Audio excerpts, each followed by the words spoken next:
তা আপনি এই প্রশ্নটা অনেক গভীর, ব্যাপ্তি অনেক বড়। আপনি এটাকে মানে কুইক ফিক্স হিসেবে দেখলে পরে জিনিসটা ভুল হবে। আপনাকে 1947 দিকে তাকাতে হবে। 1947 ভারতের জন্য প্রধান থ্রেট ছিল হচ্ছে ভারতের দুই পাশে পাকিস্তান, ঠিক আছে?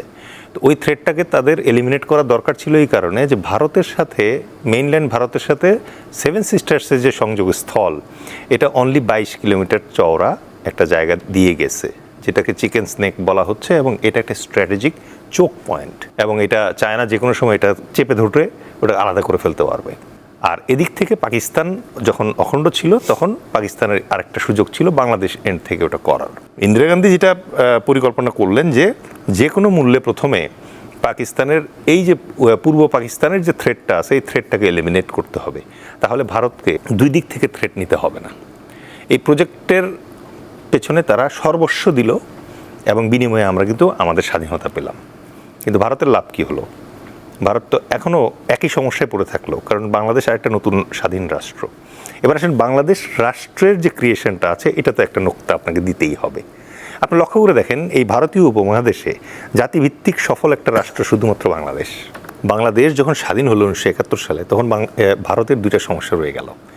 একটা সমস্যা হচ্ছে আগে যেরকম ওই শিলিগুড়ি করিডোর দিয়ে তাদের সেভেন সিস্টার্সের সঙ্গে যোগাযোগ রাখতে হতো, এখনও ওই একই স্ট্যাটাস কোটা রয়ে গেল, কারণ বাংলাদেশ এখন একটা নতুন রাষ্ট্র। আর দ্বিতীয় যে সমস্যাটা হলো সেটা হচ্ছে ভারতীয় উপমহাদেশে আপনি যদি লক্ষ্য করে দেখেন, ভারত কিন্তু একটা বহুজাতিক রাষ্ট্র, পাকিস্তানও কিন্তু বহুজাতিক, পশতুন আছে, সিন্ধ আছে, বিভিন্ন ধরনের আছে। বাংলাদেশই হচ্ছে একমাত্র রাষ্ট্র যেই রাষ্ট্রটা বাঙালিদেরকে নিয়ে জাতিগতভাবে গড়ে উঠল, এবং এই রাষ্ট্রের সাফল্য ভারতের জন্য ন্যাচারালি একটা হুমকির মতো। এই রাষ্ট্র যত বেশি সফল হবে ততই ভারতের ভেতরে যে অন্যান্য বিচ্ছিন্নতাবাদী আন্দোলনগুলো আছে সেগুলো তত দানা বেঁধে উঠবে। এই দুইটা সমস্যার সমাধান করার জন্য ভারত সবসময়ই বাংলাদেশের কাছ থেকে তার প্রধান চাহিদা যেটা ছিল সেটা হচ্ছে তোমার ভেতর দিয়ে আমাকে ট্রানজিট, করিডোর, নৌপথ, রেলপথ এগুলো দিয়ে আমাকে দ্রুত সেভেন সিস্টার্সে পৌঁছানোর ব্যবস্থা করতে দিতে হবে, ঠিক আছে? এবং এই জন্যেই এত ইনভেস্টমেন্ট। আর সাইড বাই সাইড যে ইনভেস্টমেন্টটা ছিল সেটা হচ্ছে ভারত তো ধরেন গোয়া দখল করেছে স্বাধীনতার পরে, তারপরে কাশ্মীর, তারপরে এদিকে হচ্ছে হায়দ্রাবাদ দখল করেছে এবং সিকিম দখল করেছে। সিকিমের যে প্রেসক্রিপশনটা আছে সেটা হচ্ছে লেন্দুব দর্জিকে ফার্স্টে কিনে ফেলে তারপরে আস্তে করে দেশটা দখল করে নিল পার্লামেন্টের মাধ্যমে। ওরা দেখলো বাংলাদেশের ক্ষেত্রে this can B a great example case. যেটা দিলে পরে যেটা সুবিধা হতে পারে সেটা হচ্ছে বাংলাদেশকে যদি দখলই করে ফেলা যায় ছলে বলে কৌশলে একটা সময়ে এসে, তাহলে তাদের এই প্রবলেম চিরতরে সলভ হয়ে গেল, তাদের সেভেন সিস্টার্সে যাওয়া আসার যে ঝামেলাটা হচ্ছে। এখন এই জায়গাটায় এসে দেখা যাচ্ছে বাংলাদেশের সরকাররা কেউ মানে তাদের সঙ্গে, যেমন জিয়াউর রহমানের যে সরকারটা ছিল ওটা কিন্তু ধরেন সামহাও এটা some autocratic some democratic but very strong স্ট্যান্সে ছিল। ইভেন আপনি ধরেন গঙ্গার পানি চুক্তিতে জিয়াউর রহমান যে গ্যারান্টি ক্লজগুলো আদায় করেছিলেন এটা কিন্তু পরে আর কেউ করতে পারে নাই। আচ্ছা, এখন এই জায়গাটাকে এসে কিছুক্ষণ আগে আমার বিজ্ঞ সহ-আলোচক যেটা বললেন যে শেখ হাসিনার এবং তার যে সরকারটা ছিল এইটাকে তারা মোটামুটি একটা বিগ প্রজেক্টের আন্ডারে লট অফ ইনভেস্টমেন্ট, এটা আপনি বিভিন্নভাবে ইনভেস্ট করে তাদেরকে মোটামুটি শেখ হাসিনাকে দ্বিতীয় লেন্দুব দর্জি হিসেবে প্রিপেয়ার করা অলমোস্ট হয়ে গিয়েছিল, কারণ তিনি নিজের মুখে বলেছেন যে ভারতকে যা দিয়েছি তা আর তারা ভুলতে পারবে না। এবং তার পররাষ্ট্রমন্ত্রী বলেছে যে সম্পর্ক অলরেডি স্বামী স্ত্রী পর্যায়ে পৌঁছে গেছে, বাকি ছিল শুধু একটা গণভোট।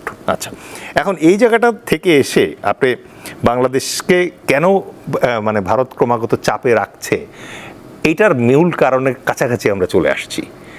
মূল কারণের কাছাকাছি আসলাম কিভাবে দেখেন, আপনি যদি কলকাতা থেকে আগরতলা যেতে চান তাহলে আপনাকে প্রায় 1400 কিলোমিটার ট্রাভেল করতে হচ্ছে এখন শিলিগুড়ি করিডোর হয়ে।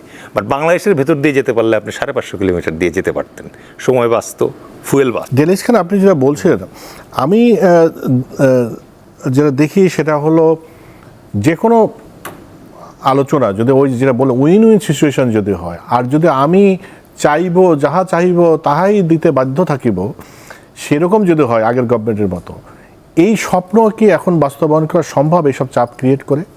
না না, এটা মানে আমার কথা হচ্ছে পোপের চেয়ে বেশি খ্রিস্টান হওয়ার তো দরকার নাই আমার, তাই না? ধরেন ভারত বাংলাদেশের কাছ থেকে যেসব সুবিধা নিয়েছে, ভারতের জন্য বাংলাদেশ ছিল দ্বিতীয় সর্বোচ্চ রেমিটেন্স আর্নিং খাত। এটা কি আমরা জানি না? এটাকে আমাদের মিডিয়ায় আসে নাই?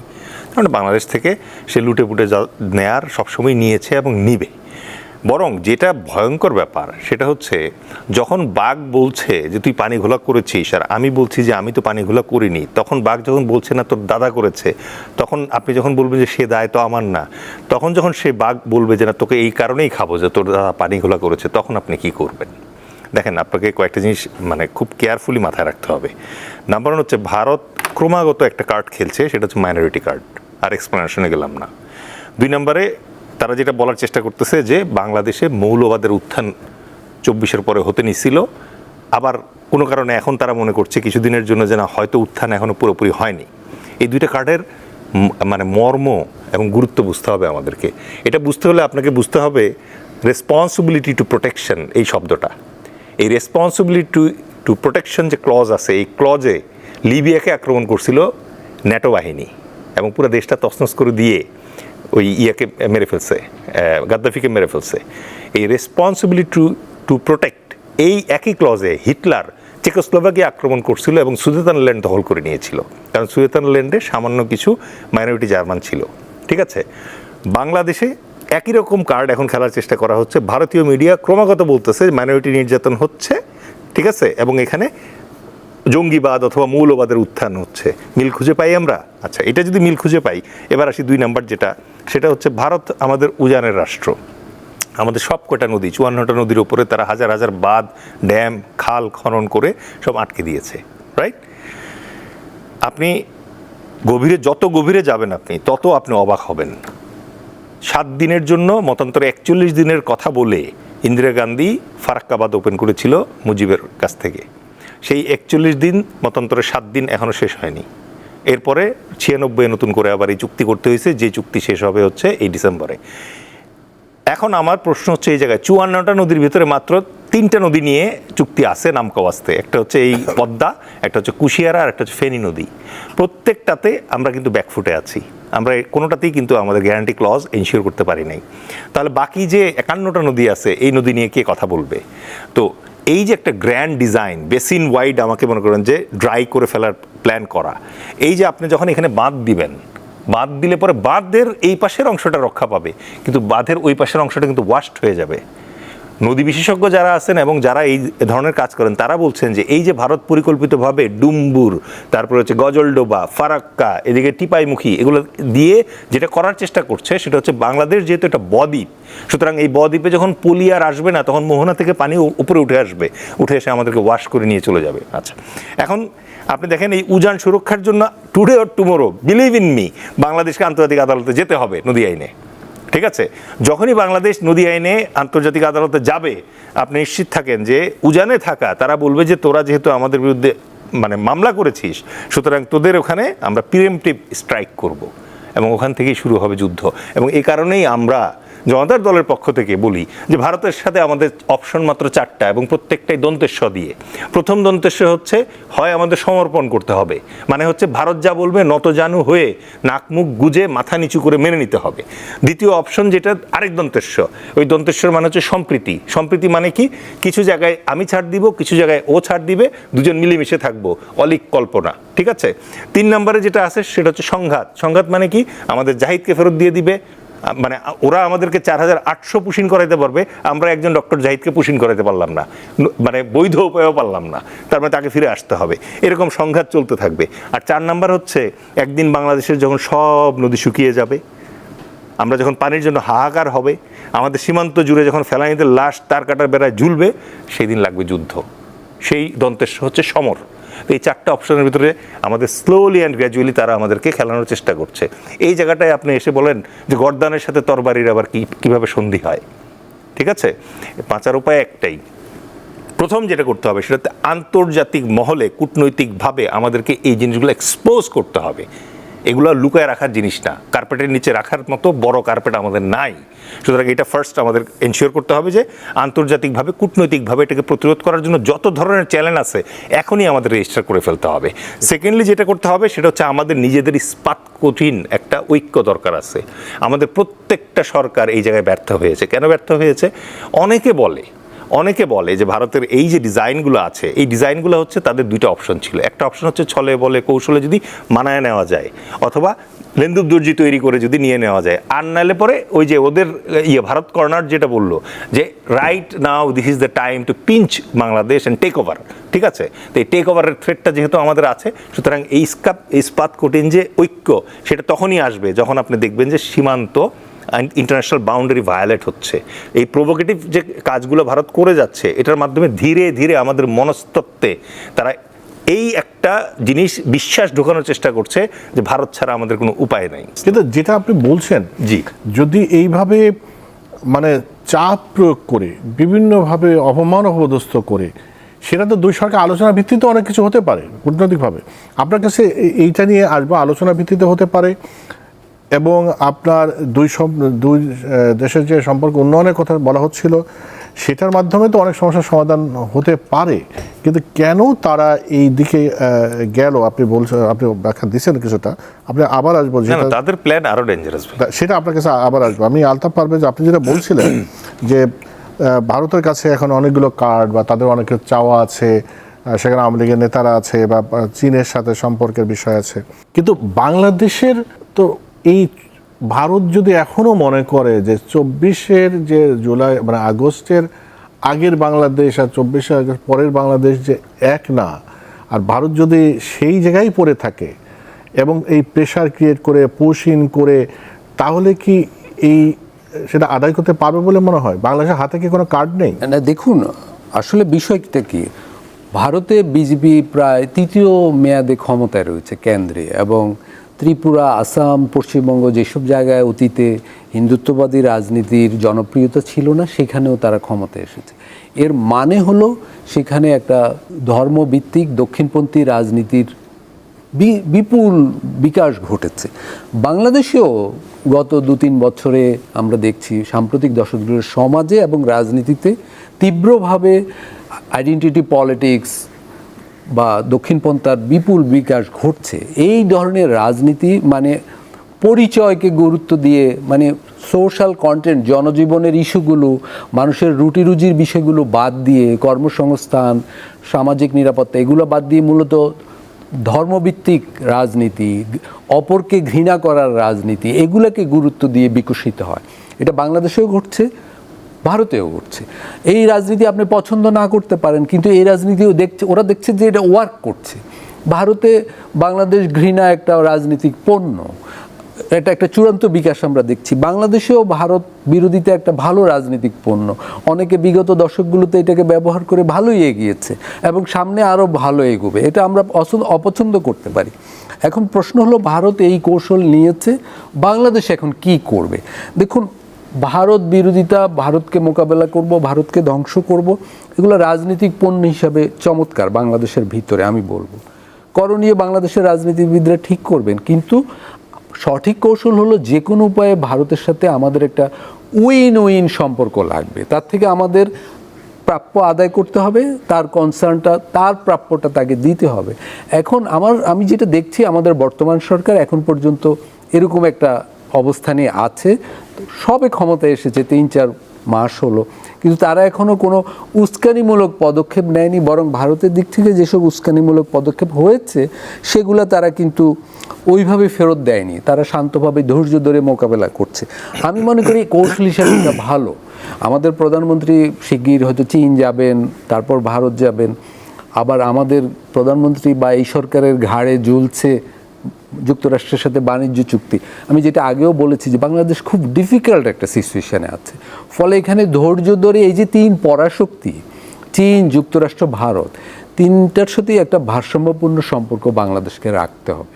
এখানে উত্তেজনা দিয়ে হয়তো আমরা অভ্যন্তরীণ রাজনীতিকে আমরা চাঙ্গা করা, ভোট ব্যাংক বাড়াতে পারবো, কিন্তু সেটা আলটিমেটলি আমার যে প্রয়োজনীয় স্বার্থ, আমার সীমান্ত ঠান্ডা রাখা, পুশিন ঠেকানো, পানির হিস্সা আদায় করা, সীমান্তে মানুষ হত্যা বন্ধ করা, এগুলা বন্ধ করতে হলে ভারতের সাথে আমাদের আলোচনার টেবিলেই সেটা আদায় করতে হবে। যে দেখুন, অনেকগুলো প্রশ্ন আপনি একসাথে করলেন। বাংলাদেশের সামনে বিদেশি মানে আন্তর্জাতিক পরিস্থিতিটা কী? এক হলো যুক্তরাষ্ট্র আমাদের জন্য এই অর্থে খুবই গুরুত্বপূর্ণ যে আমাদের সমস্ত রপ্তানির বড় অংশ যুক্তরাষ্ট্র, ফলে তাকে আমাদের লাগবে, না হলে তো শুল্ক ইত্যাদি দিয়ে প্রায় আমাদের বিপদে ফেলে। দ্বিতীয়ত, আমাদের অবকাঠামো উন্নয়নে চীনের ঋণ দরকার, সহায়তা দরকার। আমাদের বিগত দিনে তারা বড় ভূমিকা রেখেছে এবং এই ধরনের প্রকল্পে চীনেরই একমাত্র সহায়তার সামর্থ্য আছে, ফলে চীনকেও আমাদের দরকার। আবার ভারতকে ছাড়াও আমাদের চলবে না, আমাদের তিন দিকেও তারা, তাই না? প্রতিবেশীকে তো আমি বদলাতে পারবো না। তার মানে ভারত, যুক্তরাষ্ট্র, চীন, তিনটা শক্তিকেই আমার ভিন্ন ভিন্ন স্বার্থে প্রয়োজন। এখানে এই প্রয়োজনীয়তা মানে এটা একটা বাস্তবতা, ফলে তিনটার সাথেই কূটনীতিকভাবে আমাকে সমস্যার সমাধান করতে হবে। যুক্তরাষ্ট্রের সাথে বিগত সরকার যে বাণিজ্য চুক্তি করেছে সেটা তো একটা কি বলবো, একটা দাসোচিত ব্যাপার ঘটে গেছে। তো অনির্বাচিত সরকার হয়েও তারা এটা করেছে। এর ফলে কিন্তু চীনের সাথে চাইলেও বাংলাদেশ এখন সম্পর্ক উন্নয়ন করতে পারছে না। নতুন সরকারের সামনে এটা একটা চ্যালেঞ্জ। চীনকে দরকার বাংলাদেশের ভীষণভাবে, কিন্তু এটা কিভাবে করবে, তাহলে এটা একটা কূটনীতিক চ্যালেঞ্জ হয়ে আছে। তাহলে সেই বাণিজ্য চুক্তি রিভিউ করতে হবে, বাতিল না করলেও, এবং চীনের সাথে আমাদের সম্পর্ক উন্নয়ন ঘটাতেই হবে অর্থনৈতিক প্রয়োজনে, এবং যদি তিস্তা প্রকল্প দেয় সেই ক্ষেত্রে। আবার ভারতের যদি অনেক বিষয়ে আপত্তিও থাকে, ভারতের সাথেও আমাদের বসতে হবে। দেখুন, আপনার তিন দিকে ভারত, একদিকে বর্মা, চারটা সীমান্তেই আমাদের ভারতের সাথে বসার কথা যে বলছেন, হ্যাঁ, এখন আমি এটা বলছি যে ভারতের অ্যাপ্রোচ তো খুবই আক্রমণাত্মক, সমস্যা তো সেটাই। তো সেইটা এখন আমরা তো এই অ্যাপ্রোচের বিরুদ্ধে আমাদের সরকার আরেকটা আক্রমণাত্মক অ্যাপ্রোচ নিলে যেটা হবে, উত্তেজনাটা বাড়বে, তাতে আমাদের স্বার্থের কিছু হবে না। কিছু কিছু বিষয়ে আমাদের আন্তর্জাতিক ফোরামে যেতে হবে, যেমন নদী বিষয়, এমনকি পুরসীন বিষয়। আমি বলবো এই পুরসীন বিষয়ে বাংলাদেশ সরকার রাষ্ট্রদূতদের, বিদেশি রাষ্ট্রদূতদের, বিভিন্ন দেশের রাষ্ট্রদূতকে এটা দেখাতে পারত। আন্তর্জাতিক মানবাধিকার সংগঠনগুলোকে এখানে আনুষ্ঠানিকভাবে সীমান্তে নিয়ে দেখানোর দরকার আছে। তারপরও বিভিন্ন সংগঠন, হিউম্যান রাইটস ওয়াচ তো অলরেডি রিপোর্ট করে দিয়েছে। আমি বলবো এগুলো একটা কূটনীতিকভাবে যেটা বিদেশিদের দেখানো দরকার, যেটা জাতিসংঘে নেওয়া দরকার, যেটা আলোচনার টেবিলে ভারতকে কিভাবে আনা যায় সেটা দেখুন। ডোনাল্ড ট্রাম্প যখন ক্ষমতায় আসলো, চীনের বিরুদ্ধে অনেক আগ্রাসী পদক্ষেপ নিয়েছিলেন, কিন্তু এখন আবার ইরান, যুক্তরাষ্ট্র কি আলোচনার টেবিলে আসছে না? কেউ মধ্যস্থতা করেছে, পাকিস্তান মধ্যস্থতা করেছে। আমি বলবো কূটনীতির দরজা কখনোই বন্ধ করার সুযোগ নাই বাংলাদেশের জন্য, এবং ভারতকে ওই জায়গায় আনতে হবে। কিছু বিষয় জাতিসংঘে নিতে হবে, কিছু বিষয় অন্য দেশের সাহায্য নিতে হবে, কিন্তু এই রণনীতি, আমি বলবো এই মূলনীতি থেকে আমরা সরতে পারি না যে যুক্তরাষ্ট্র, চীন, ভারত, বর্মা সবাইকে আমার দরকার। এটাই বাস্তবতা। কিন্তু সেটা তো বাংলাদেশ যেমন মনে করছে দরকার, ভারত যেমন তার এখানে ওই যুক্তরাষ্ট্রের রক্তচক্ষু উপেক্ষা করে রাশিয়ার সাথে সম্পর্ক করছে না, তেল কিনছে না, তা যদি করতে পারে, আমরা চীনের সাথে সম্পর্ক করতে গেলে তাদের গাত্রদাহ হবে। দেখুন, আমাদের টার্মস এন্ড কন্ডিশনে কেন হবে? আমাদের সেটা হওয়া উচিত না, কিন্তু আমরাই তো যুক্তরাষ্ট্রের সাথে এই ধরনের চুক্তি করেছি, আমাদের সরকারই তো করেছে, এটা তো ভারতের চাপে হয় নাই। আমরা নিজেরাই তো নিজেদের মাথায় বাড়ি দিয়েছি। তখন তো এই রাজনীতিকগুলো, এখন যারা ক্ষমতায় আছে, এখন যারা বিরোধী দল আছে, পার্লামেন্ট গঠিত হওয়ার 3 মাস পরও তারা পার্লামেন্টে বা পার্লামেন্টের বাইরে আজ পর্যন্ত একটা টু শব্দ করেনি এই চুক্তির বিরুদ্ধে। তার মানে ওইখানে সমস্যা কি? ভারত বিষয়ে তো কথা বলছি, ন্যায্যভাবেই বলছি যে ভারত আমাদের কি কি স্বার্থ দেখছে না, কিন্তু যুক্তরাষ্ট্র যে আমাদের সব বিষয়ে যে একটা বিরাট মানে বাধা তৈরি করলো, আমাদের গলা টিপে ধরে রেখেছে, তো সেই বিষয়ে আমাদের রাজনৈতিক দলগুলো তো একটা টুশব্দও করলো না। তার মানে এইসব বিষয়ে বিদেশ নীতির ক্ষেত্রে আমাদের রাজনৈতিক দলগুলোর ভিতরেই তো সমস্যা আছে। ভারত বিরোধিতাটা প্রয়োজনের সময়ও করছি, অপ্রয়োজনীয় করছি, কিন্তু যুক্তরাষ্ট্রের বিরোধিতাটা প্রয়োজনের সময় একদম করছি না। এইটাই তো আমি বলবো আমাদের সংকটের জায়গা, যে নির্মোহভাবে আন্তর্জাতিক স্বার্থের বিষয়টা আমাদের রাজনৈতিক দলগুলো বিবেচনা করছে না। তারা অভ্যন্তরীণ রাজনীতির ইকুয়েশনে দাঁড়িয়ে ক্ষমতায় থাকার জন্য যাকে যখন যেই শক্তিকে দরকার তার কাছে অনুগত থেকে এখানে বিদেশ নীতিটা তৈরি করছে। যেহেতু যুক্তরাষ্ট্রকে প্রয়োজন ক্ষমতায় থাকার জন্য, যুক্তরাষ্ট্রের কাছে সার্বভৌমত্বের প্রায় পুরোটাই বন্ধক দিয়ে একটা চুক্তি করে বসে আছে। তা এখন বাংলাদেশ চীনের সাথে নানা বিষয়ে, যেগুলো আগে প্রতিরক্ষা বিষয়ে, অস্ত্র কেনার বিষয়ে ইত্যাদি চুক্তি মানে সমঝোতা করেছে, বিভিন্ন সম্পর্ক করেছে, এখন তো আর করতে পারবে কি এখন? তাহলে তো যুক্তরাষ্ট্রের সাথে সাথে বলবে তোমরা কি চুক্তি করেছো? তা আমরাই তো আমাদের কপালে বাড়ি দিয়ে রেখেছি। ডেলাইজ খান, মানে এই যে বাংলাদেশের যে স্ট্র্যাটেজি, যে বিশেষ করে আমেরিকার সাথে যে সম্পর্কের ক্ষেত্রে মানে একটা দেশের থেকে বের হয়ে আরেকটা দেশের কাছে যাওয়া, সেটা কি আমাদের জন্য খুব একটা ইয়ে হলো কিনা, ভালো হলো কিনা? বা আমরা আমাদের পাশে একটা বৃহৎ শক্তি, যেহেতু ভারতকে আমরা অতটা বিশ্বাস করতে পারছি না, যুক্তরাষ্ট্রকে আমাদের পাশে চাই, আবার চীনকেও আমাদের পাশে চাই, আমাদের তো একটা মানে যাতে আমরা যেটা বলছি আমাদেরকে গিলে না ফেলে, তার জন্য তো আমাদের তো বড় বন্ধু লাগবে। না, আমি আপনার কনসার্নটা বুঝতে পারতেছি, এবং এই যে কমপ্লেক্সিটি যেটা আছে সেটাও আমরা খুব ভালো মতো বুঝি, বাংলাদেশের জনগণও বোঝে। কিন্তু সমস্যা হয়ে গেছে যে এই যে গত 54 বছর ধরে পচাকলা অ্যান্টিবায়োটিক টাইপের যে রাজনীতিবিদরা আসছে, যারা ধরেন যে ভারতীয় বিভিন্ন প্রণোদনা এবং প্রেষণায় মানে আপ্লুত ছিল, কেউ হানি ট্র্যাপে, কেউ টাকা পয়সা নিয়ে বিভিন্নভাবে ইয়ে করছে। কারণ ভারতের জন্য this is a rather easier project. একটা যুদ্ধ করতে গেলে, যেমন ধরেন ইরান আমেরিকা যুদ্ধ করতেছে, পার ডে আমেরিকার খরচ $1 বিলিয়ন, ঠিক আছে? বাংলাদেশের সাথে যদি 1 মাসও যুদ্ধ করে ইন্ডিয়া, তাহলে তার $30 বিলিয়ন মানে US খরচ হবে এই যুদ্ধ সামলাইতে গিয়ে। তার চেয়ে আপনি ধরেন 300 জন এমপির পেছনে আপনি 100 কোটি টাকা করে ঢাললে পরে মাত্র 3000 কোটি টাকা লাগে। So these are good projects, কারণ এগুলা যেহেতু বাংলাদেশের ব্যাপারে সেই 1947 সাল থেকে তাদের এই প্ল্যানিংটা আছে, সুতরাং তারা এটার পেছনে এফোর্ট দিচ্ছে, ইনভেস্টমেন্ট করতেছে। বাংলাদেশ বরং দুর্ভাগা যে বাংলাদেশের ধরেন লি কুয়ান ইয়েন অথবা মাহাতির মোহাম্মদের মতো একটা নেতা আমরা পাইনি, ঠিক আছে? আপনি দেখেন আজকে বাংলাদেশের ঢাকা যে পুরা জেলা আছে, এই জেলার অর্ধেক হচ্ছে সিঙ্গাপুর, ঠিক আছে? তো সিঙ্গাপুর কীভাবে হেজিং করছে এই জায়গায়? করছে না। অথচ সিঙ্গাপুরকে যেদিন মনে করেন যে মালয়েশিয়া ছেড়ে দিয়েছিল, সেদিন লি কুয়ান ইয়েন জাতির কাছে দাঁড়ায় কান্না করছে যে আমরা কোথায় যাব, রাইট? আচ্ছা, এখন এই জায়গায় এসে আমি যেটা ফিল করি সেটা হচ্ছে প্রত্যেকটা সরকারই ভুল করছে, ঠিক আছে? এই সরকারও ভুল করছে। যেমন ধরেন শুভেন্দু এবং হেমন্ত যখন সীমান্তের উপরে দাঁড়ায় হুঙ্কার ছাড়ে, আমাদের সীমান্ত জুড়ে তো 102টা সংসদীয় এলাকা আছে, আমাদের 102 জন এমপির মুখ কোথায়? ঠিক আছে, আমাদের সংসদ নেতার মুখ কোথায়? কোনো জবাব নাই।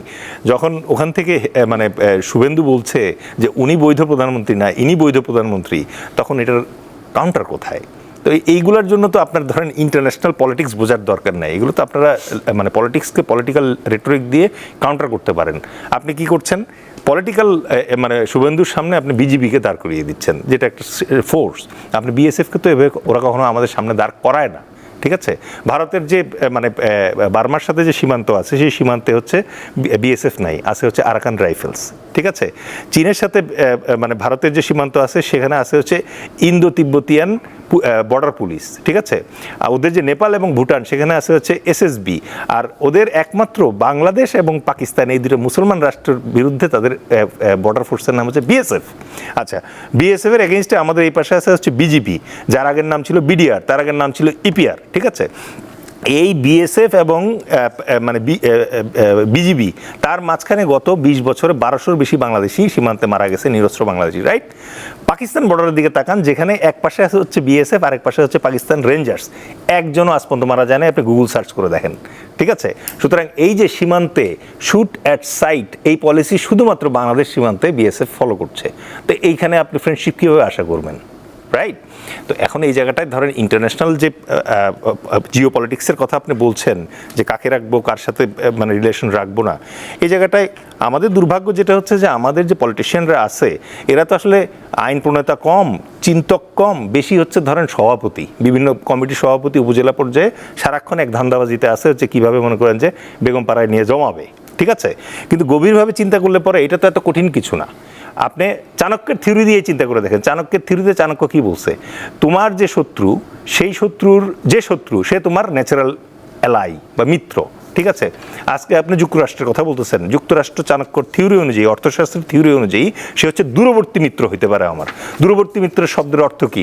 আজকে যদি বাংলাদেশ কোনো কারণে আক্রান্ত হয়, কার দ্বারা আক্রান্ত হবে? প্রাথমিকভাবে আক্রান্ত হবে যাদের সাথে আমাদের সীমান্ত আছে। তাহলে আমাদের সাথে সীমান্ত আছে হচ্ছে ভারত আর মিয়ানমারের। এই দুই রাষ্ট্রের যে কোনো একটা রাষ্ট্রের সাথে যদি বাংলাদেশের যুদ্ধ লাগে অথবা বাংলাদেশ আক্রান্ত হয়, তাহলে আমাকে কি আমেরিকা আগে হেল্প করতে পারবে, না আগে আমাকে হেল্প করতে পারবে চীন এবং পাকিস্তান? এটা বোঝার জন্য আপনাকে রকেট সায়েন্টিস্ট হওয়ার দরকার আছে নাকি? নাই। তো এই জায়গাটাতে আপনাদেরকে অথবা আমাদের দেশের যে সরকার আছে যারা মানে ইন্টারন্যাশনাল পলিসিগুলো নিয়ে কাজ করে তাদেরকে এটা নিয়ে ভাবতে হবে। কি ভাবতে হবে? প্রথমেই আপনাকে ইন্টারন্যাশনাল অ্যারেনাতে ন্যাশনাল ইন্টারেস্টকে মানে আইডেন্টিফাই করতে হবে। আমার চীনের সাথে পাকিস্তানের সাথে দরকার হচ্ছে নিরাপত্তামূলক সম্পর্ক, ঠিক আছে? তাহলে এটা আমি ওদের সাথে আগাবো। আমার মানে বাণিজ্যের সম্পর্ক দরকার হচ্ছে ইউরোপ আর আমেরিকার সাথে, কারণ আরএমজি ওখানে যায় আমার, রাইট? আর ভারতের সাথে আমার দরকার হচ্ছে মর্যাদাপূর্ণ প্রতিবেশীর সম্পর্ক। প্রায় দেখবেন যে আমরা দুইটা শব্দ গুলায় ফেলি, একটা হচ্ছে ভারত বিরোধিতা, আরেকটা হচ্ছে ভারতীয় হেজিমনির বিরোধিতা। ইন্ডিয়ান হেজিমনির বিরোধিতা এক জিনিস, আরেকটা হচ্ছে ভারত বিরোধিতা। আমরা কিন্তু বাংলাদেশে অথবা আমাদের জনতা দলের পক্ষ থেকে কখনো ভারত বিরোধিতা বলি না, কারণ এটা একই ম্যাপের একটা অংশ যেটা হয়েছে। কিন্তু ভারত আমাদের বিরুদ্ধে যে আধিপত্যবাদ দেখাচ্ছে, আমাদের নদীর পানি আটকে দিচ্ছে, আমাদের বর্ডারে পুশিং করছে, আমাদের বর্ডারে কিলিং করছে, এইটাকে বলে ভারতীয় হেজেমনি বা ভারতীয় আধিপত্যবাদ। এই আধিপত্যবাদের বিরুদ্ধে তো বাংলাদেশকে দাঁড়াতেই হবে, নাহলে তো আমরা বিলীন হয়ে যাব। জি, আমরা শেষ করব আলতাফ পারভেজ আপনার বক্তব্যতে। তার মানে তাহলে মোটা দাগে কি দাঁড়াচ্ছে? আমরা যেটা প্রত্যাশা করেছিলাম যে একটা রাজনৈতিক সরকার নির্বাচনের মাধ্যমে এসেছে, ভারতও বলেছিল একটা রাজনৈতিক সরকার আসলে একটা সম্পর্কের উন্নয়ন ঘটবে, আগে যা হয়েছে দুই দেশের মানুষের সাথে মানুষের সম্পর্ক হবে, একটা মিউচুয়াল ইন্টারেস্টের ইয়ে হবে, যেটা আমরা চাচ্ছি, বা তারাও সেটা বলেছিল যে মর্যাদার ভিত্তিতে। কিন্তু ভারত বাংলাদেশকে যে মর্যাদা দেয় না, তা বারবার সেটাই তো তারা করছে। তাহলে আগামী দিনগুলো ভারত বাংলাদেশের সম্পর্কের ক্ষেত্রে কি দাঁড়াচ্ছে বা কি হতে পারে? দেখুন, এই বিষয়ে তো এগুলো তো টোটকা সমাধান নেই, এটার জন্য প্রচণ্ড ধৈর্য দরকার। আমি আপনাকে যদি শেয়ার করতে চাই, মনে করুন জিয়াউর রহমান সাহেব যখন ক্ষমতায় আসছিল, তখনও ভারতের সাথে অনেক দ্বিপাক্ষিক সমস্যা এরকম উত্তেজনা ঘটছিল। ময়মনসিংহ সীমান্তে একটা উত্তেজনা ছিল, পার্বত্য চট্টগ্রাম সীমান্তে উত্তেজনা ছিল, পানি নিয়ে উত্তেজনা ছিল, তালপট্টি নিয়ে ছিল। কিন্তু উনি কিন্তু একটা বাস্তববাদী দৃষ্টিভঙ্গিতে ধৈর্য ধরে কিন্তু অনেক ইমপ্রুভ করেছিলেন। ওনার কার্যকাল খুব কম ছিল, 3-4 বছরের শাসন আমল, কিন্তু সেখানে দুই দেশ দ্বিপাক্ষিক সম্পর্ক অনেক ইমপ্রুভ করেছিল। এখানে আমি বলবো বাংলাদেশ ভারত সম্পর্ক এমন পর্যায়ে যায়নি যে এটা কোনো আর মানে উন্নয়নের সুযোগ নেই। উন্নয়নের সুযোগ আছে, এবং আমাদের দিক থেকে এখনও আমি বলবো উত্তেজনায় জ্বালানি সরবরাহ করছে না বাংলাদেশ সরকার। সরকারের এই মনোভাব অনেকের পছন্দ নাও হতে পারে, কিন্তু আমি বলবো বাংলাদেশ সরকার এখন পর্যন্ত 3-4 মাসে বাস্তববাদী অবস্থান বজায় রেখেছে। মানে ওই দিক থেকে একটা ইট ছুড়লে এইদিকে একটা পাটকেল মারতে হবে, এইটা বাংলাদেশের জন্য সঠিক। দেখুন, যুদ্ধংদেহী মনোভাবের রাজনীতিক লাভ আছে অনেক। এটা রাজনীতিক পণ্য হিসাবে পুরো দক্ষিণ এশিয়া বেশ ভালো ডিভিডেন্ড দেয়। পরিচয়বাদী রাজনীতি, মৌলবাদী রাজনীতি, ধর্মভিত্তিক রাজনীতি, অপর দেশ, অপর জাতি, অপর ধর্মের মানুষকে ঘৃণা করার রাজনীতি, এগুলো রাজনীতিকভাবে লাভজনক, কিন্তু জাতীয় স্বার্থের জন্য যারা রাষ্ট্রনায়ক, যারা চেয়ারে বসেছে, তাদের জন্য লাভজনক না। এতে খুব বেশি অর্জন করা যায় না। যুদ্ধ কারাগার, যুদ্ধে কি কোনো জেনারেল মারা যায়? যুদ্ধে কি কোনো রাজনীতিবিদ মারা যায়? না। যুদ্ধে জওয়ান মারা যায়, সীমান্তবর্তী মানুষ মারা যায়, তাদেরই ক্ষতি হয়। আজকে যে বাংলাদেশ পানি আনতে পারে নাই, এটা রাজনীতিবিদদের ব্যর্থতা, কিন্তু এর ভোগান্তি কি ওই অববাহিকার মানুষদের। তারা এখন, এই রাজনীতিবিদরা এখন ওই পানি আনার ব্যর্থতা ঢাকার জন্য $100 কোটি প্রজেক্টের কথা ভাবছে। ওতে লাভ হবে কার? লাভ হবে ঠিকাদারদের, রাজনীতিবিদদের, আমলাদের। তার মানে এগুলো আমাদেরকে ভুল বোঝানো হয়, জনগণকে বিভ্রান্ত করা হয়। আজকে যে বলি যে আমরা একটা কথা আসছে যে সীমান্তবর্তী দেশ একটা পার্মানেন্ট থ্রেট হিসাবে দেখার রাজনীতি। দেখুন, যুক্তরাষ্ট্র তো আমাদের সীমান্তবর্তী দেশ নয়, কিন্তু বিনা যুদ্ধেই আমি বলবো গোলা বারুদ না মেরেই তো ওরা বিগত সরকারের আমলে বাংলাদেশকে অনেকটা পদানত করে ফেলেছে। আমাদের সার্বভৌমত্বের অনেক কিছু, আপনি চাইলেই তো এখন চীন থেকে কোনো অস্ত্র কিনতে পারবেন না। আপনাকে তুলা কিনতে হবে, তুলা থেকে শুরু করে মুরগির মাংস পর্যন্ত যুক্তরাষ্ট্রের কাছ থেকে কিনতে। অর্থনৈতিক সার্বভৌমত্ব, সামরিক সার্বভৌমত্ব ইত্যাদি অনেক কিছু তো এই চুক্তিতে আমরা হারিয়ে ফেলেছি, একটা গোলা বারুদ ছোড়াছড়ি ছাড়াই। তার মানে ওইখানে আমরা বাস্তববাদী পজিশন নেয় না আমাদের রাজনীতিবিদরা। আজকেও আমি বলবো এখানে যেহেতু নতুন সরকার এসেছে, নতুন পার্লামেন্ট, বিরোধী দল এবং সরকারি দল মিলে এই একত্রিত হয়ে একটা জাতীয় উদ্যোগের ভিতর দিয়ে ভারতের সাথে দ্বিপাক্ষিক সম্পর্ক উন্নয়ন করা উচিত। এটা করতেই হবে, এটার আমাদের কোনো বিকল্প নেই। এখানে যুদ্ধ কোনো বিকল্প হতে পারে না যেটা বাংলাদেশের জন্য লাভজনক না। যুদ্ধের মধ্যে দিয়ে আমরা এগুলো অর্জন করতে পারবো না। এটা হাই সাউন্ডিং, এটা শোনায় ভালো, উত্তেজনা তৈরি হয় ভালো, কিন্তু দিন শেষে অর্জন কিছু নেই। আলোচনার টেবিলেই সব সমাধান করতে হবে এবং আন্তর্জাতিক সমাজকে নিয়েই সেটা করতে হবে। বাংলাদেশের অনেক বন্ধু আছে, তাদেরকে এঙ্গেজ করতে হবে, এটাই বাস্তবতা। জি, আলতাফ পারভেজ অনেক ধন্যবাদ। দেলাইজ খান আপনাকে অনেক ধন্যবাদ। প্রিয় দর্শক, আপনাদেরও অনেক ধন্যবাদ আমাদের সঙ্গে ছিলেন এতক্ষণ। দেখলেন মিনিস্টার স্মার্ট এসি নিবেদিত দেশ ভাবনা এই মুহূর্তের বাংলাদেশ। সবাই ভালো থাকবেন, শুভরাত্রি। আসলে ইতিমধ্যে তো বিস্তারিত বিবরণ বেরিয়েছে যে উনি কী ঘটল। বাংলাদেশের প্রধানমন্ত্রীর উপদেষ্টা, উনি একজন প্রতিমন্ত্রী, এবং দুদিন আগে জানানো হয়েছে বিমানবন্দরে আমাদের রাষ্ট্রদূত উপস্থিত ছিলেন। তারপরও ওনাকে 2 ঘন্টা বসিয়ে রাখা হলো, পরে অনুমতি দেওয়া হলেও উনি সেটা প্রত্যাখ্যান করেছেন।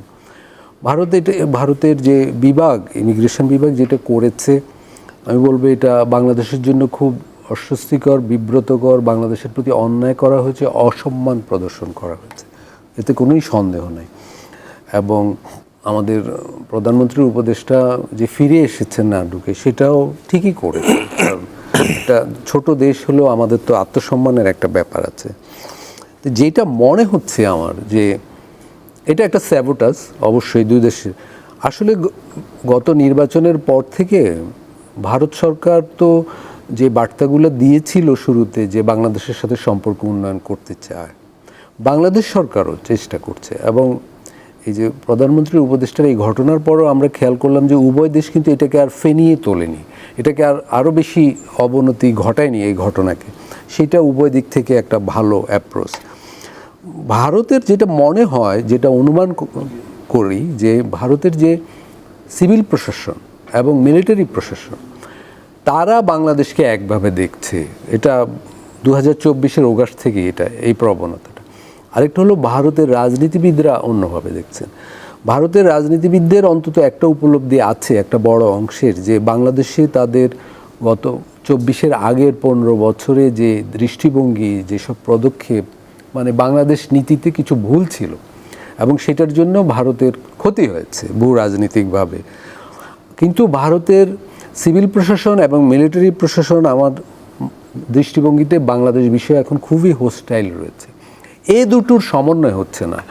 দেখুন, ভারত সরকার যেটা একটা রাজনৈতিক সরকার, তারা বাংলাদেশে ওই জন্যই প্রশাসনের কাউকে, মানে কূটনীতিক বিভাগের, বিদেশ মন্ত্রকের কাউকে রাষ্ট্রদূত করেনি, একজন রাজনীতিবিদকে রাষ্ট্রদূত করে পাঠিয়েছে, হাই কমিশনার। হ্যাঁ, মানে ফলে তাদের অ্যাপ্রোচের এইটা একটু ভিন্নতা আমরা দেখছি। কিন্তু সাথে সাথে তো সীমান্তে পুশব্যাক শুরু হয়ে গেছে, এবং এই পুশব্যাককেও যতটা রাজনৈতিক তার চেয়ে বেশি প্রশাসনিক, মানে এখানে মিলিটারি প্রশাসনের কাজ করছে, সিভিল প্রশাসনও কাজ করছে, এবং তাদের দিক থেকে যেটা আমি বললাম যে বাংলাদেশ বিষয়ে একটা আক্রমণাত্মক মনোভঙ্গি কাজ করছে। এই দুটোর সমন্বয় ঘটছে না বাংলাদেশ বিষয়ে। কিন্তু বাংলাদেশের সামনে আসলে ভারতের সাথে সম্পর্ক ভালো না করে বিকল্পও নেই। সেই জন্য বাংলাদেশ ধৈর্য ধরে আমার মনে হয় বিষয়গুলো দেখছে, কিন্তু একের পর এক তো বিরূপ ঘটনাই ঘটছে। বসেন, তারপরে এটা ঘটলো। যে আমরা এই আরও আলোচনা করব আসলে কি করা যেতে পারে, একটার পর একটা ব্যাখ্যা বিশ্লেষণ আমরা করব যে কেন এটা ভারত করলো। আমি দেলাইজ খান, আপনি কিভাবে দেখেন, বিশেষ করে যেটা আলতাফ পারভেজ যেটা ব্যাখ্যা করলেন, যে মিলিটারি বা সিভিল তাদের যে দৃষ্টিভঙ্গি এবং রাজনৈতিক দৃষ্টিভঙ্গির মধ্যে আসলে সিনক্রোনাইজেশন হচ্ছে না, এছাড়া ভারতের মতো একটা দেশ এইরকম আচরণ করবে একজন সরকারের, মানে এটা কি কোনো বার্তা দিতে চাচ্ছে ভারত? ডক্টর জাহিদ বাংলাদেশের সরকারের একজন উপদেষ্টা, এবং তাকে দিল্লির আমন্ত্রণেই তিনি নয়াদিল্লি এয়ারপোর্টে গিয়েছিলেন।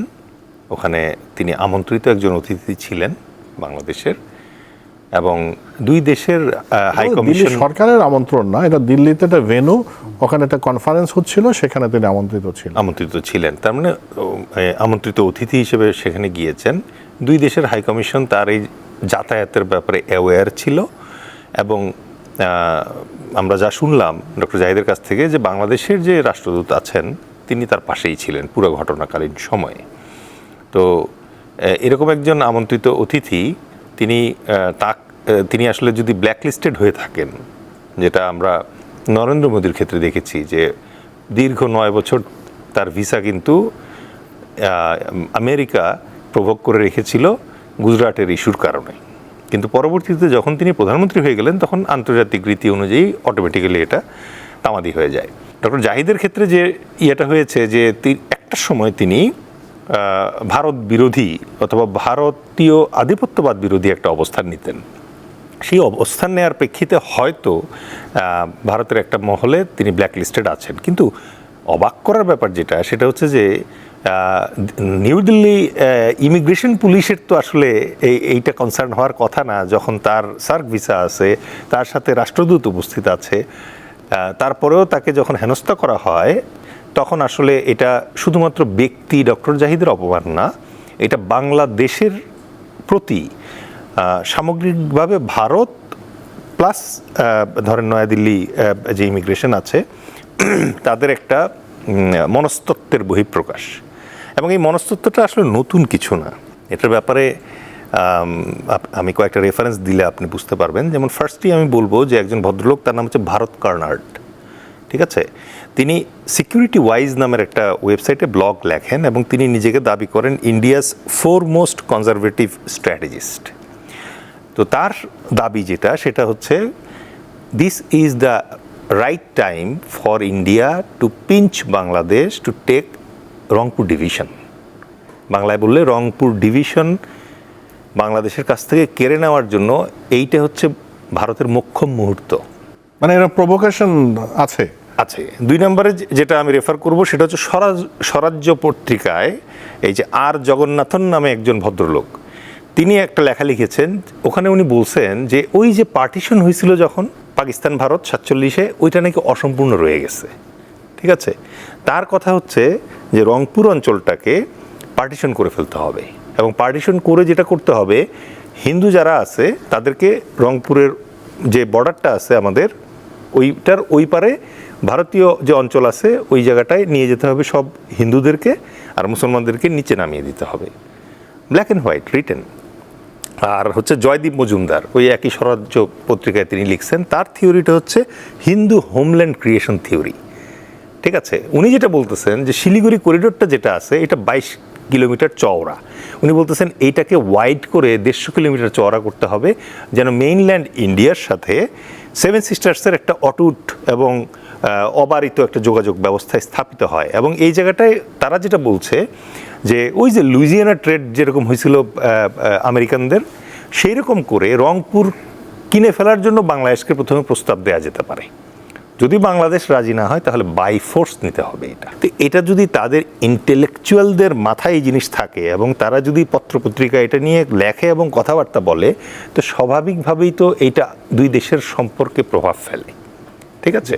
তো এইটারই একটা বহিঃপ্রকাশ হিসেবে আপনি দেখতে পারেন যে এই যে বাংলাদেশি একজন উপদেষ্টা যখন যায়, তখন তাদের ভিতরে এই মনস্তত্ত্বটা কাজ করে এবং তারই একটা বহিঃপ্রকাশ আমরা এখানে দেখতে পাই। আপনাকে আলতাফ পারভেজ যেটা ডে-ইলেকশন বললেন, সেটা নিয়ে যদি আপনি কিছু মন্তব্য করতে চান বা আপনার ব্যাখ্যা দিতে পারেন।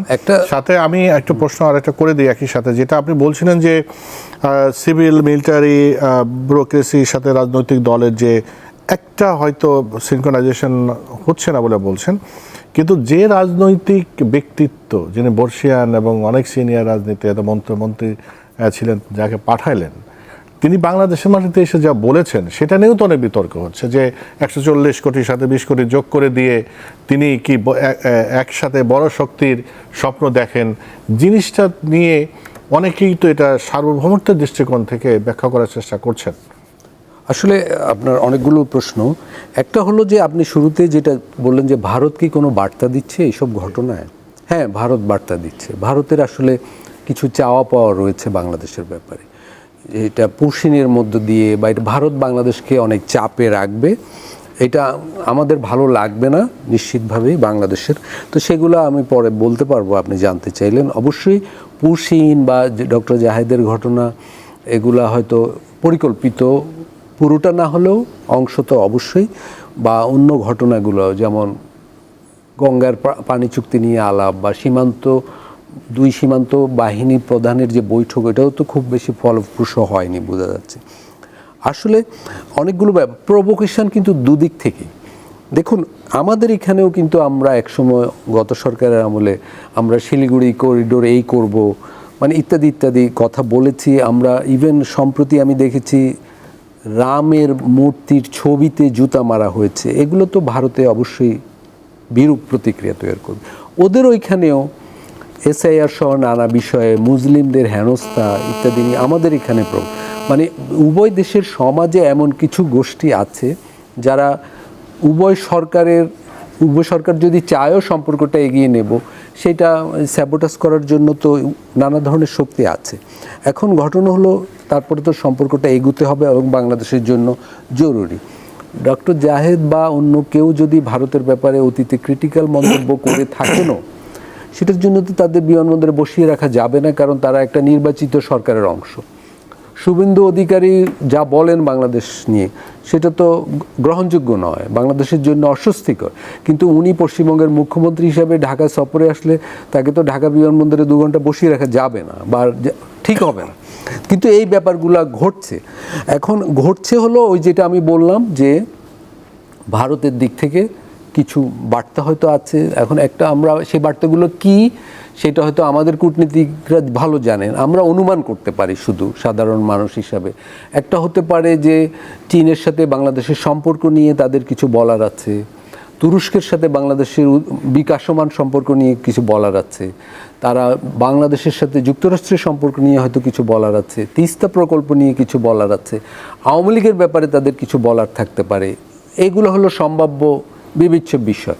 কিন্তু সামগ্রিকভাবে যেটা মনে হচ্ছে যে বাংলাদেশ ভারতের সাথে সম্পর্ক ভালো করতেই হবে, এটা যেমন গুরুত্বপূর্ণ, এবং ভারত মনে করছে বাংলাদেশ চাইলেও এখন চীনের দিকে ঝুঁকতে পারবে না। কারণ বিগত সরকার যুক্তরাষ্ট্রের সাথে যে বাণিজ্য চুক্তি করে গেছে, তার ফলে যুক্তরাষ্ট্র বাংলাদেশকে চীনের সাথে সম্পর্ক নিবিড় করতে নাও দিতে পারে। ভারত এটা ভালো করেই জানে। ফলে বাংলাদেশকে একটা, আমি বলবো, একটা প্লে করার জন্য খুব অল্প জায়গা আছে। বাংলাদেশকে খুব একটা মানে কোণঠাসা অবস্থায় রেখে গেছে বিগত সরকার। সেই ভারত হয়তো সেই সুযোগটা নিতে চায়, এবং অতীতের যে কোনো সময় চেয়ে ভারতের হাতে এখন একটা নতুন, আমি বলবো, কার্ড আছে। সেটা হলো বাংলাদেশের একটা গুরুত্বপূর্ণ দলের কেন্দ্রীয় নেতৃত্বের প্রায় পুরোটা তাদের দেশে আশ্রয় আছে। এইটা ভারতের জন্য আমি বলবো একটা অ্যাসেটও বটে। আমরা এটা অন্যভাবে দেখতে পারি। দেখুন, শেখ মুজিবুর রহমান কিন্তু 1971-এর মার্চে ভারতে যাননি। উনি তাদের হাতে যেতে চাননি, কারণ উনি একটা স্বাধীন অবস্থান বজায় রাখতে চেয়েছেন। কিন্তু এখন আওয়ামী লীগের নেতৃত্ব পুরোটা ভারতে রয়েছে, এবং আওয়ামী লীগ একটা গুরুত্বপূর্ণ দল। ভারতের এখানে আমাদের আন্তঃনদীরও তারা উপরের দিকে আছে, পানি তাদের হাতে একটা হাতিয়ার হিসাবে আছে। এসআইআর এবং আসামে যে যারা এনআরসিতে নাগরিকত্ব গেল, তাদের সবাই বাংলাদেশের নাগরিক নয়, তাতে ভারতের, সেটা তো আমরা জানি। কিন্তু কিছু কিছু অবশ্যই বাংলাদেশের নাগরিক আছে, সেইটা ভারতের হাতে একটা হাতিয়ার হিসাবে আছে।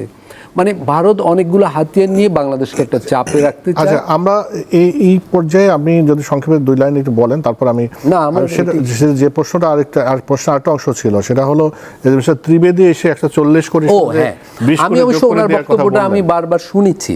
আমার মনে হয় এটা কিছুটা মিসকোটও। উনি যেটা হয়তো বলতে চেয়েছেন তাৎক্ষণিকভাবে, সেটা হলো যে ভারতের জনসংখ্যা, বাংলাদেশের জনসংখ্যা, বাংলাদেশের মানুষ, ভারতের মানুষ উভয়ের স্বার্থে যা ভালো হবে সেটাই করব, এরকম আমার কাছে স্পিরিটটা ওইটা মনে হয়েছে। প্রেজেন্টেশন যাই হোক, হ্যাঁ, এখানে বাংলাদেশের চাওয়া তো আরও বড়। বাংলাদেশ চায় পাকিস্তান, নেপাল, শ্রীলঙ্কা, যেটা আমাদের তথ্যমন্ত্রী বলেছেন, আমার মনে হয় এটাই বাংলাদেশের ভালো পজিশন, যে সার্কের সবার জন্য যেটা ভালো হয় সেটাই বাংলাদেশের জন্য ভালো। বাংলাদেশ সেই জন্যই সার্ক গঠনে ভূমিকা রেখেছিল।